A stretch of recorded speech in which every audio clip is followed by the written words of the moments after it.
Son ahora las 10:40, o lo que es lo mismo, las 11:20 de esta mañana de martes. Y como todos los martes, los de las 10 de Buenos Días Madrid abrimos consultorio. Bueno, en realidad no lo hacemos nosotros, lo hacen nuestros amigos de Legalitas, que cada martes responden a esas preguntas que tienen que ver con el trabajo y que sabemos que en estos momentos son de muchísimo interés. Hoy nos acompaña Amparo Iglesias Bonora, que es abogada laboralista de Legalitas. Amparo, muy buenos días. Muy buenos días a todos. Te agradezco muchísimo que estés con nosotros, porque tenemos muchísimas consultas de oyentes que además son consultas que pueden seguir enviándonos durante los próximos 20 minutos a nuestro WhatsApp al 628-091-117. A ver si conseguimos echar una manita a personas que lo están pasando pues regular o que están muy preocupadas por su trabajo. Supongo que en vuestro despacho, Amparo, también tendréis avalancha de consultas. Sí, actualmente son muchísimas las consultas que tienen que ver sobre todo con los ERTE, las extinciones, los retrasos en el pago, son muchas las consultas de este tipo, así. Bueno, pues fíjate, de los ERTE, por ejemplo, nos habla Javier, que nos dice: mi mujer estuvo en ERTE desde el 13 de marzo hasta el 30 de mayo y aún no ha cobrado nada. Hemos puesto reclamaciones, mandado todos los datos bien y nadie responde ni soluciona nada. ¿Qué más podemos hacer? Bueno, pues lo primero que tenemos que tener en cuenta, lo que este oyente ha hecho, primero son los pasos correctos. Se han puesto en contacto, supongo, primero telefónicamente con el Servicio Público de Empleo Estatal, luego han presentado una reclamación. Sí que hay que tener en cuenta que por la situación por la que estamos atravesando, el Servicio Público de Empleo Estatal está totalmente colapsado. Por lo tanto, es normal que esté tardando mucho en resolver todas las incidencias. Nos consta que poco a poco esas incidencias se van resolviendo, pero tardan muchísimo. ¿Qué es lo que nosotros recomendamos en este caso? Aunque en muchas comunidades autónomas es difícil porque no hay cita previa, lo mejor, solicitar cita previa, armarnos de paciencia, llamar al número de teléfono siempre que tengamos un momento, pedir una cita previa, aunque nos den para el mes de noviembre, para el mes de diciembre, pero por lo menos esa cita ya la tenemos concertada. Y si no nos han contestado a las reclamaciones que hemos hecho vía internet o vía correo administrativo, siempre tenemos la opción de acudir a las oficinas para que allí un agente nos solucione la cuestión.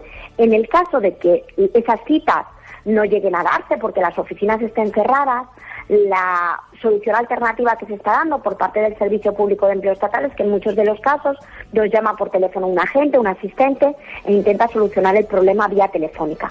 Aún así, todavía es muy elevado el retraso y tenemos que tener paciencia para que poco a poco se vayan solventando todos los problemas. Bueno, pues a ver si Javier consigue solucionar esto, aunque sea con retraso, pero bueno, sí. Al final, si la cosa se soluciona, pues bien está. Amparo, nos dice Pablo: trabajo en el sector de la hostelería en zona confinada. Con la reducción de aforo y el horario, mi jefe nos ha pedido que empecemos a coger vacaciones. Es un poco lo de siempre. ¿Tengo que cogerlas? Llevo desde marzo cogiendo vacaciones cuando le viene bien a mi jefe. Sí.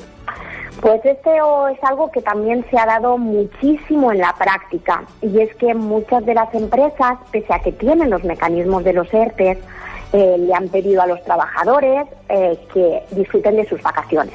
Realmente, nosotros, las vacaciones se tienen que pactar entre mutuo acuerdo del trabajador y la empresa. Y evidentemente tiene que ser un disfrute de vacaciones efectivo.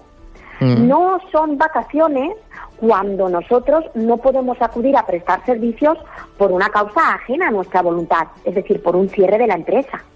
Por lo tanto, a mi juicio, en este caso no sería lo correcto, no estaríamos dentro de la legalidad, y lo que tendría que hacer el empresario es acudir a las medidas de suspensión de la relación laboral, a estos mecanismos que tiene en su mano, y no pedir o obligar al trabajador a que disfrute de esas vacaciones. Entonces no sería correcto si este trabajador acudiera a la inspección de trabajo o incluso a la jurisdicción social para reclamar sus derechos. Creo, y digo creo porque evidentemente es una situación que no ha ocurrido nunca, no tenemos jurisprudencia del Tribunal Supremo, son cosas que bueno, es la primera vez que ocurre algo así en nuestro país, pero considero que sí que tendríamos viabilidad y que seguramente tanto el inspector como el juez de lo social daría la razón al trabajador porque no hay un verdadero disfrute de vacaciones.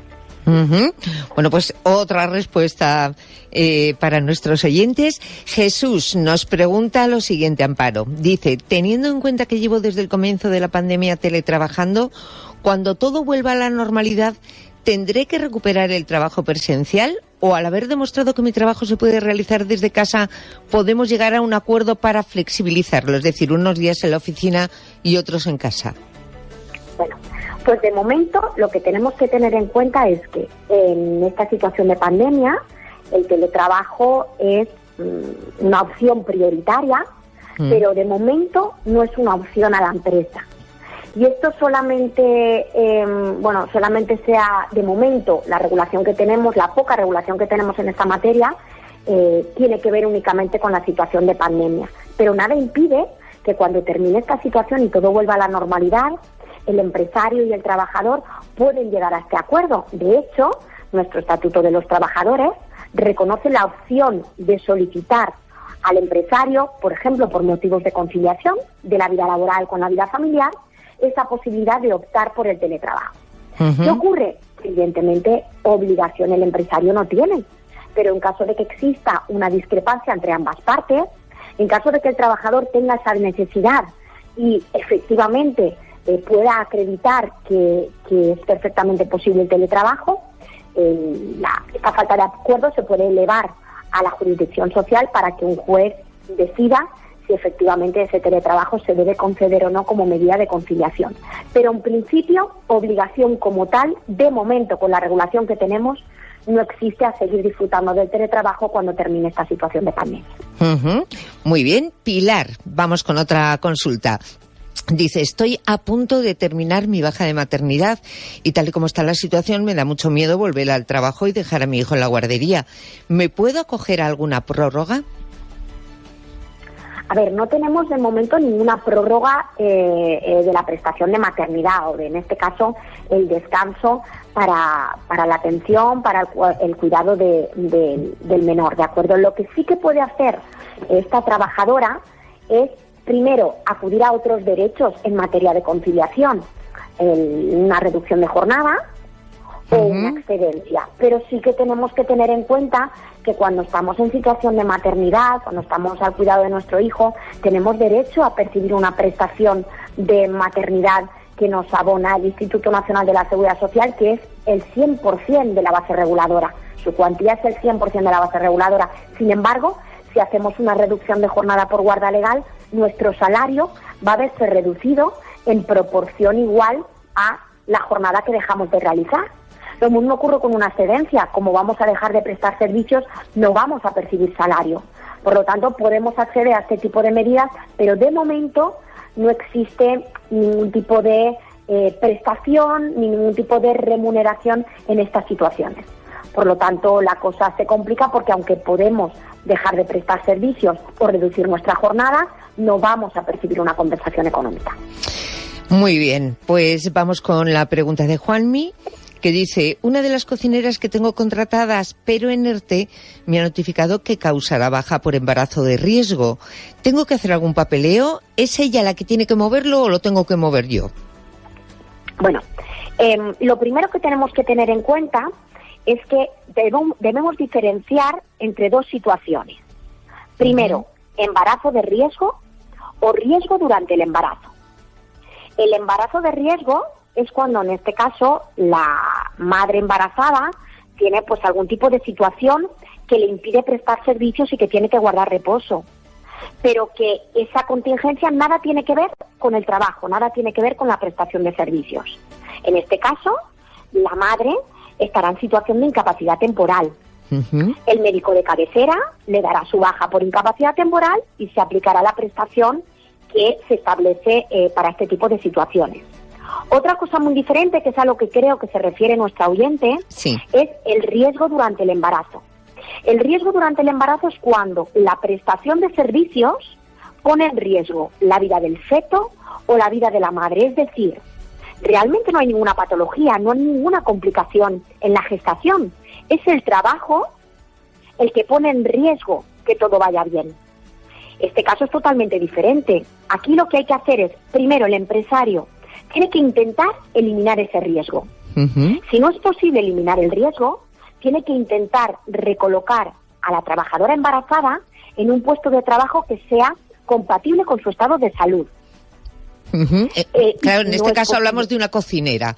No sé si se le puede recolocar en otro lado, no sé si a lo mejor no es posible, en la caja cobrando, claro. Claro, si no es posible, porque en muchos de los casos no es posible colocar a la trabajadora en otro puesto compatible con su estado de gestación, es cuando nos vamos a una suspensión de la relación laboral. Lo que tiene que hacer la empresa es, a través del Servicio de Prevención de Riesgos Laborales, emitir un informe diciendo efectivamente que el riesgo no se puede eliminar y que tampoco se puede colocar a la trabajadora en otro puesto de trabajo compatible.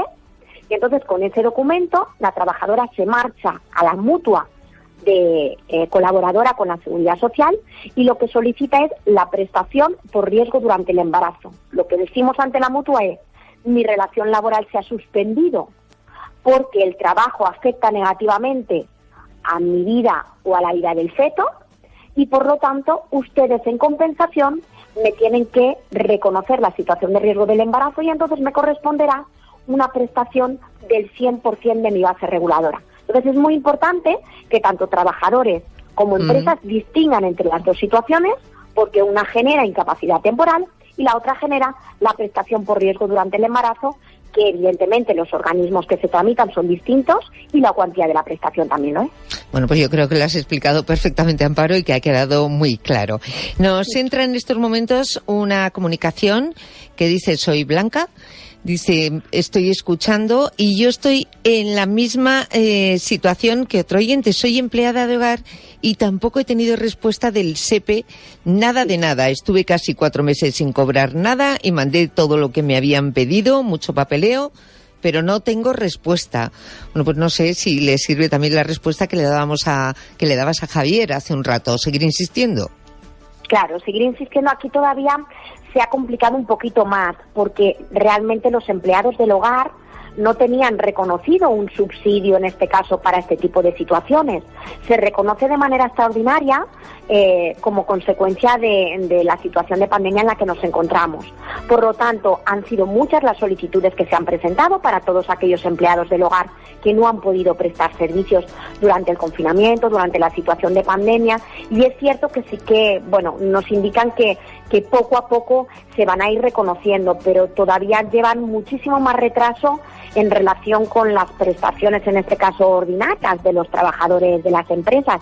De nuevo, hay que insistir, pero tener un poquito de paciencia, porque sí que es verdad que lo que nos indican nuestros clientes, o por lo menos no tenemos conocimiento, yo como letrada todavía no tengo conocimiento de que se haya reconocido ninguna de las prestaciones a los empleados del hogar, de los subsidios extraordinarios. Pero bueno, de nuevo nos indican en el Servicio Público de Empleo Estatal que están en ello y que poco a poco se irán reconociendo y abonando las prestaciones. Bueno, mientras le respondías, Amparo, Blanca nos ha vuelto a escribir diciendo: un abrazo, les escucho todos los días mientras plancho la ropa. Pues nada, Blanca, pues un saludo muy, muy fuerte y que lo planches bien. Juan José nos dice: soy mayor de 60 años y por primera vez quiero darme de alta como autónomo. ¿Me puedo coger a la cuota bonificada de 50 euros a pesar de mi edad? Sí, lo que tenemos que tener en cuenta es que aquí en este caso la norma no establece ningún tipo de limitaciones por edad. Lo que nos dice es que en los 2 últimos años no hemos tenido que estar dados de alta como autónomos. Por lo tanto, aunque tengamos la edad que tengamos, siempre vamos a poder acogernos en este caso a las bonificaciones, a las ayudas, y que nuestro oyente también tenga en cuenta que tiene que contactar con su comunidad autónoma, porque en muchas ocasiones la mayoría de comunidades autónomas también, aparte de las bonificaciones en este caso o de las ayudas en materia de seguridad social a nivel estatal, también pueden haber ayudas autonómicas, subvenciones, mejoras en este caso de las que se puede beneficiar. Por lo tanto, que no se olvide del tema autonómico y que se informen también en algún tipo en algún punto de activación empresarial que suelen tener las comunidades autónomas, o algún punto de ayuda e información a autónomos y emprendedores, para informarse un poco de todos los beneficios, incentivos y ayudas a los que puede acogerse. Perfecto, y tenemos una más de Luis, que es casi una reivindicación, más que una pregunta. Dice, estoy en una empresa en la que unos empleados han empezado a teletrabajar y otros, por las características del puesto de trabajo, tenemos que ir presencial. Ahora dicen que a los que teletrabajan les van a pagar parte de los gastos y me parece una injusticia para los que gastamos tiempo en ir al trabajo, gasolina y abono transporte, porque a ellos sí y a nosotros no. Claro, pues aquí debemos de diferenciar entre dos situaciones.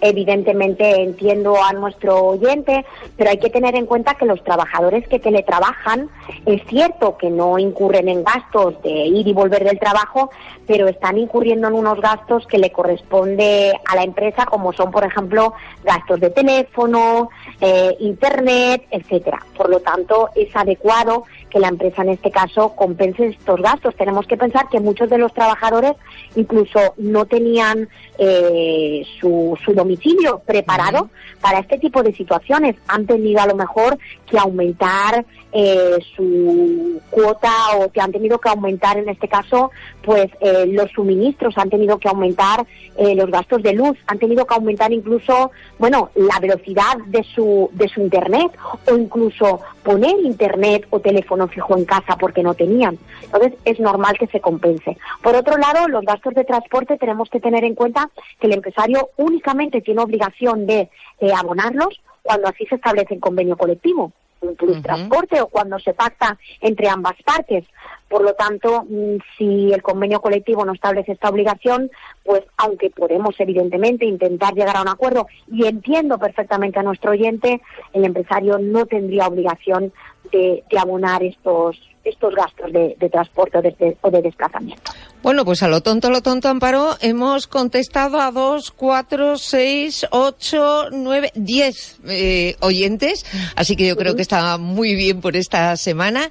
Todo el que tenga algún tipo de consulta que tenga que ver con su puesto de trabajo, que sepa que el próximo martes volveremos a tener de nuevo asesoramiento por parte de Legalitas. Así que Amparo Iglesias Bonora, abogada laboralista de Legalitas, te agradezco muchísimo que hayas estado con nosotros. La semana que viene más. Un placer, un saludo a todos y muchos ánimos. Un beso muy fuerte. Si tenéis consultas y os habéis quedado fuera, 628 091 117, mandéis vuestra consulta y el martes que viene